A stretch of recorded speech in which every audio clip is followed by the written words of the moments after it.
You ever felt like life is just tossing you curveballs and you're trying to catch these curveballs without a mitt, without a glove? How are you gonna catch these curveballs? Imagine if I told you that there's a secret to not only catching those curveballs, but turning each and every one of those curveballs into opportunities to skyrocket your own energy. Today, I'm gonna share a game-changing perspective that truly transformed the way that I navigate life's challenges. So we're about to dive deep into the art of reclaiming your own energy, mastering your own energy, and ensuring that it flows where it matters the most, back into yourself. So make sure you watch until the end of this video to really get a grasp of these concepts so then you can start implementing them immediately. All right, so first things first, let's kick things off by acknowledging the fundamental truth. We can't control everything that happens around us, but what we can control is our perception and our attitude. We have absolute control of how we respond to anything in our lives, good or bad. Instead of being a passive reactor to the events that happen in my life, I choose to be the director of my own energy. There's this quote by Brian Tracy that goes, "You can't control what happens to you, but you can control your attitude toward what happens to you. And in that, you will be mastering change rather than allowing it to master you." That's deep. Now, this concept right here has been a game changer for me. If you haven't already heard of the concept called the mirror principle, you need to listen up, because the mirror principle has done wonders for my life. Imagine life as a mirror reflecting back your own energy. If you don't like what you see, don't waste time trying to fix the reflection. Instead, change the source. Change yourself, change what you're putting in front of the mirror, so then when it does make that reflection, you do indeed like what you see. I put all of my energy back into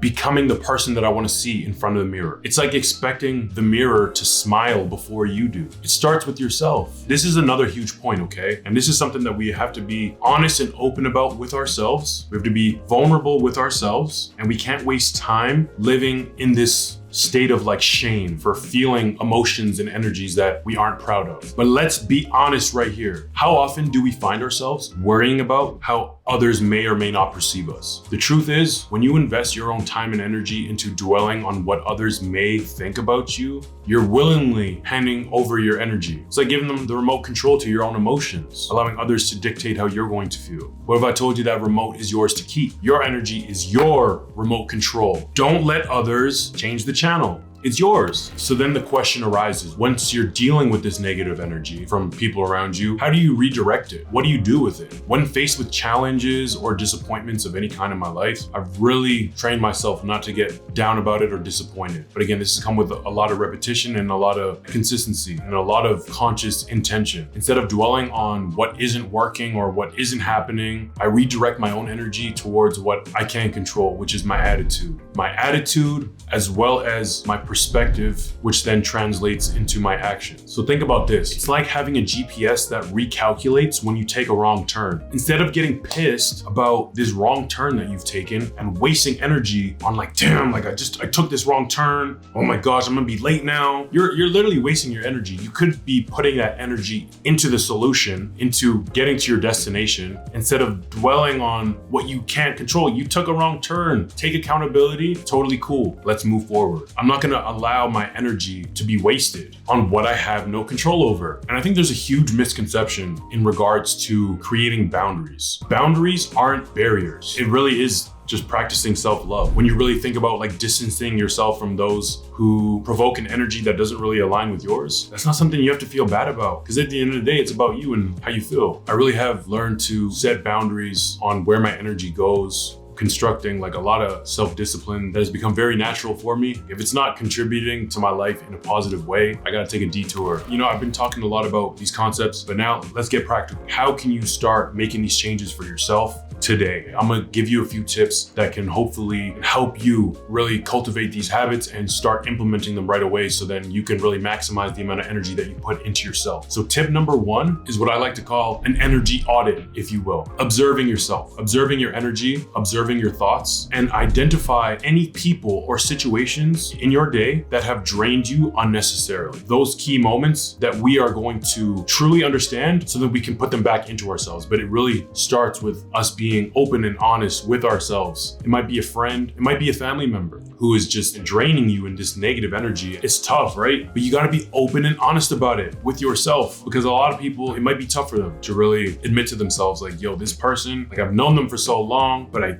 just can't help but admit that they don't replenish me at all. They take my energy. You need to cut that right away. So now to piggyback onto that, tip number 2 would just be making energy investments, being around people that do replenish your fuel, that do make you feel good. So then you have more energy to put into yourself, but of course to put out into the world. So then you have more energy to put back into your personal growth, whether that's fitness, business, and activities that light up your soul and just make you feel so great. And then of course, tip number 3, as an extension of all those other things I just talked about, is just a mindful disconnect, disconnecting from everything, the good and the bad, the positive and the negative, and consciously taking that time to reflect. The same way that you would make time to go meet up with your boy or go meet up with your girls at the cafe, go see your mom, whatever it is, man. I really feel like most people make such a conscious effort to give their time and energy to other people, but not themselves. Take some time to disconnect from everything and have some time with yourself, because it's in those moments where you really